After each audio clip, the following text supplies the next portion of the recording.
Bluetooth denial service attacks via inquiry flood. So this is a paper, there's actually no CVE associated with it, but it resonated with me because we've seen lots of inquiry packets in various installations, including our own. So you can check out the papers there. But the basic idea is that anybody with a Linux box or a Bluetooth stack that allows you to do scanning, either in Bluetooth or Bluetooth Low Energy, can put a lot of packets into the 2.4 spectrum very quickly and very persistently. And so by putting all those packets into the spectrum, you can target devices and continuously inquire them, and inquire about their status. That runs down their battery. That may prevent them from answering other requests from legitimate devices. It also can flood your 2.4 spectrum and render all other devices in 2.4 obsolete, everything from Zigbee to Wi-Fi.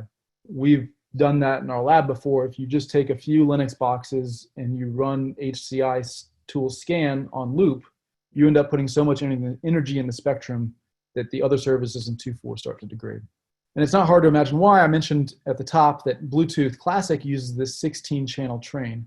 I don't know if anybody's ever done any electronic warfare work. This is called a chirp jammer or a sweep jammer. And this is just what's coming out of your consumer device. So over time, every 600 microseconds, it's hopping channels and effectively blocking out, putting energy in all the channels in your spectrum.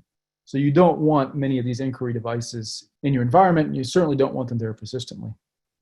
Another interesting note about this inquiry and pairing process from Bluetooth Low Energy is that in the exchange, what happens is a device, a peripheral device, is beaconing out its advertising address. And a central device that wants to connect to that peripheral then can send a scan addressing that device specifically. So what's kind of cool about this is all in plain text. So in Bastille, for instance, if you go look at a Bluetooth scan request packet, you'll see both the scanner address and the device that's being targeted. So you can use this information to understand if certain Bluetooth devices in your environment are being targeted. And when they're targeted, the peripheral will do this or may do this response packet.